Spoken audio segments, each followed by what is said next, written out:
മലപ്പുറം ചുങ്കത്തറയിലെ വിവാദ പ്രസംഗത്തിൽ വെള്ളാപ്പള്ളി നടേശനെ ന്യായീകരിച്ച് മുഖ്യമന്ത്രി പിണറായി വിജയൻ രംഗത്ത് വരികയുണ്ടായി. രാഷ്ട്രീയ പാർട്ടിക്കെതിരെ വെള്ളാപ്പള്ളി പറഞ്ഞതിനെ ആ പാർട്ടിക്ക് വേണ്ടി ചിലർ തെറ്റായി പ്രചരിപ്പിച്ചുവെന്ന് അദ്ദേഹം ശക്തമായി കുറ്റപ്പെടുത്തുകയും ചെയ്തു. മുസ്ലിം ലീഗിനെതിരെ പറഞ്ഞത് ഒരു പ്രത്യേക വിരോധമോ മമതയോ വെച്ചുകൊണ്ടായിരുന്നില്ല, യാഥാർത്ഥ്യം വെച്ചുകൊണ്ടായിരുന്നു രാഷ്ട്രീയ പാർട്ടിക്കെതിരെ പറഞ്ഞിരുന്നത്. ആ പാർട്ടിയെ സംരക്ഷിക്കാൻ താല്പര്യമുള്ളവർ അതിനെതിരെ വരികയും ചെയ്തു. അതാണ് യഥാർത്ഥത്തിൽ സംഭവിച്ചത്. അത് മനസ്സിൽ വെക്കുന്നതാണ് നല്ലതെന്നും മുഖ്യമന്ത്രി കൂട്ടിച്ചേർത്തു. SNDP യോഗത്തിന്റെയും SN ട്രസ്റ്റിന്റെയും തലപ്പത്ത് 3 പതിറ്റാണ്ട് പൂർത്തിയാക്കിയ വെള്ളാപ്പള്ളിയെ അനുമോദിക്കുന്ന ചടങ്ങിലായിരുന്നു മുഖ്യമന്ത്രിയുടെ ഈ പരസ്യ പിന്തുണ.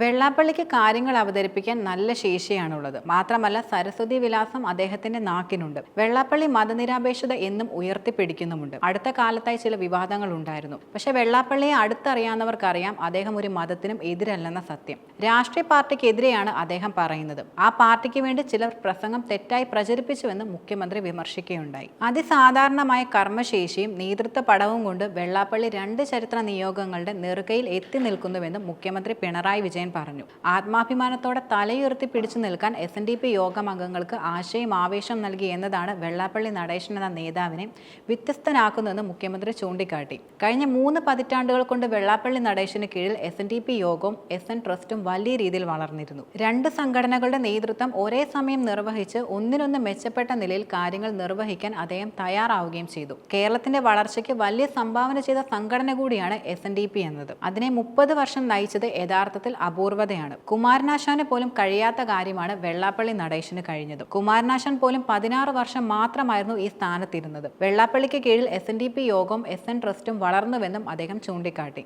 ഗുരുവിന്റെ ചിന്തകൾക്ക് പ്രസക്തിയുള്ള കാലമാണിതെന്നും മുഖ്യമന്ത്രി വെളിപ്പെടുത്തുകയുണ്ടായി. ഗുരു എതിർത്തതിനെയൊക്കെ തിരിച്ചു കൊണ്ടുവരാൻ നീക്കം നടക്കുകയും ചെയ്യുന്നുണ്ട്. കുപ്രചരണങ്ങൾ നടത്തി സാഹോദര്യം തകർക്കാൻ പലരും ശ്രമങ്ങൾ നടത്തുന്നുണ്ട്. മതപരമായ ആഘോഷങ്ങൾ ചിലർ ആക്രമണത്തിലുള്ള അവസരമാക്കുകയാണ് യഥാർത്ഥത്തിൽ ഇപ്പോൾ ചെയ്യുന്നത്. മാത്രമല്ല കേരളത്തിന്റെ മതനിരപേക്ഷത തകർക്കാൻ ശ്രമം നടക്കുകയാണ്. ജാതി പറയുന്നതിൽ ചിലർ അഭിമാനം കൊള്ളുന്ന സാഹചര്യമാണ് ഇപ്പോൾ നിലനിൽക്കുന്നത്. കൂടാതെ ജാതി ചോദിക്കരുതെന്ന് ഗുരു പറഞ്ഞു. എന്നാൽ നേരെ മറിച്ച് ഇവിടെ ജാതി ചോദിക്കാനാണ് പലരും പറയുന്നത്. നാടിനെ പിന്നോട്ട് നയിച്ച് രാഷ്ട്രീയ നേട്ടം കൊയ്യുകയാണ് മറ്റൊരു പ്രധാനപ്പെട്ട ലക്ഷ്യമെന്നതും. ഇതിനെതിരെ SNDP ശക്തമായി ഇടപെടുകയും വേണം.